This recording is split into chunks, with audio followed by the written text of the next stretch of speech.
Tony D and Little Joan with a screenwriter's rant on the engagement backup. Another romance movie, ladies, that's just like all the other ones. Smash like and subscribe. Thank you for smash liking and subscribing. Please check out my books. Links in the description. Comedy horror in South Jersey. It's what, Joan? The Pineys. That's right, Little Joan. So check out a book. If you'd like to support the channel, give us an upvote. I know. I complain about these movies all the time. This one is actually, I mean, the quality is a little better, but God, it's the same damn story. This is your main character.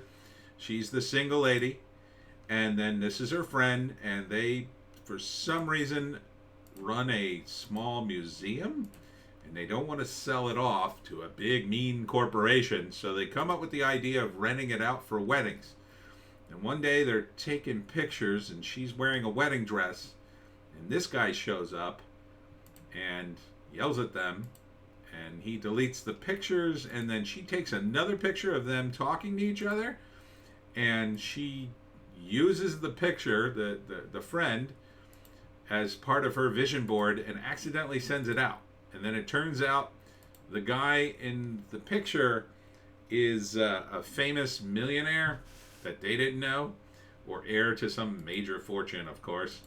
And so the paparazzi pick it up, and then I don't know if this woman is his publicist or whatever, or her sister maybe. He needs a makeup overhaul because he's on a fancy board of regents or something, some business thing. And then he goes to her and says, "Oh, we need to keep this charade up because I need the good publicity. You need a good PR so people will rent your stupid museum." And she goes, "Oh, okay."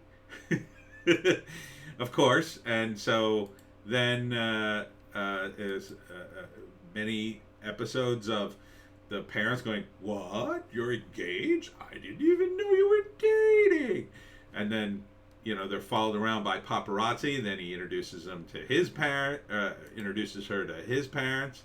And then her mother has to act surprised because she kind of already knew, and she overdoes it. And it's mildly amusing. And then, of course, they spend so much time together, they actually fall in love. I didn't see that coming. Oh, no. What? Do you mean they actually fall in love? That's crazy. And he's a millionaire. Never happens to a poor guy, does it? Anyhow, and then she finds out, what? You only did this to help your business? You're not really in love with me? Even though that's what we said at the beginning of all this, even in the trailer? Well, I'm shocked and appalled and I'm running away. And then, they're actually in love, and then they come back together. The end. The end, and they end up kissing, and everybody gets married. The end. Okay.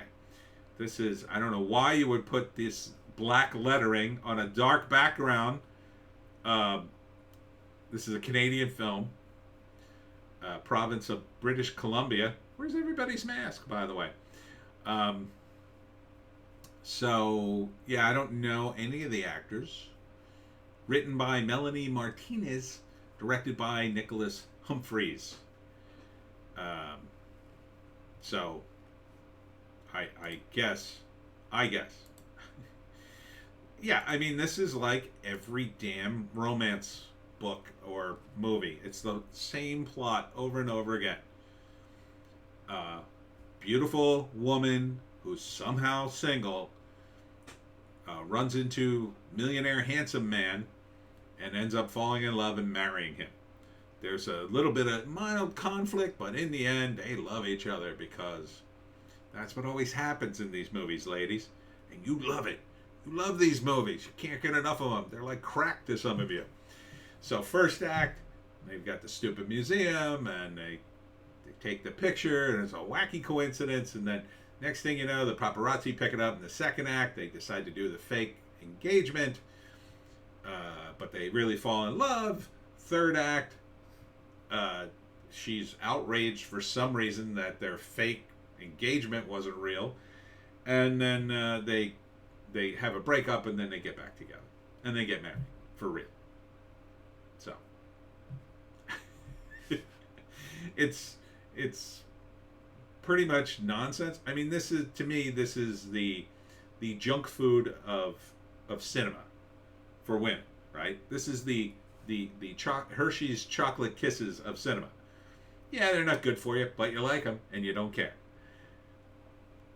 I respect that. Hey, look, there's plenty of monster stuff that I watch that's just like that. I watch action stuff. Jackass is like that for me.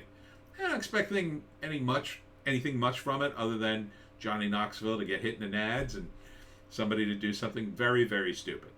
And you expect this. This has all your buttons. Handsome man, romance, not too spicy, but a little spicy in places, but not too spicy. Mild laughs with your friend. The kind of humor women like. Very mild, like, ha ha ha, oh, my girlfriends and I talk that way. So, yeah, nothing wrong with that. It's nothing wrong with enjoying it. Will I see this movie? Not if you paid me money. I turned it on. I turned on the trailer, got 5 seconds in and said no.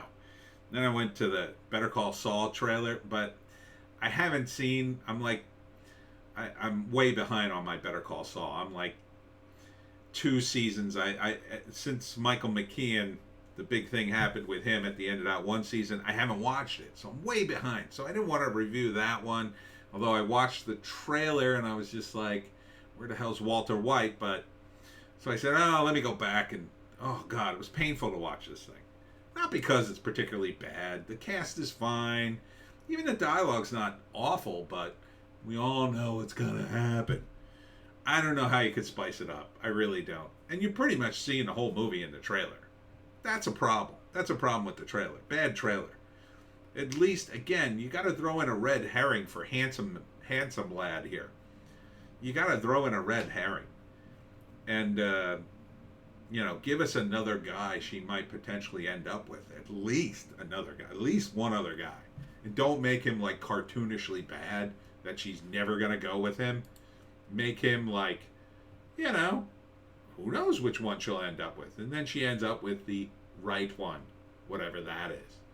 You expose something later. You make it a surprise. Mix it up a little, Canadian film people. But I get it. This is your audience. You know what you're doing. You're following the formula. There's something to be said for that. Again, it's junk food, but if you like it, I'm not going to judge. Well, maybe I judge a little. Anyhow, that's it for me, Tony D and Little Joan. We're going to make some dinner. Don't forget to tune in to Odysee, Bitchute, and Rumble for our more bass takes. Got very based at the Hollywoke hot take today. And lots of news stuff. And Sunday, 2 p.m., the live stream will be a Piney podcast live. I'm doing all the ghost stuff on Sunday, so tune in for that. We'll see you tomorrow.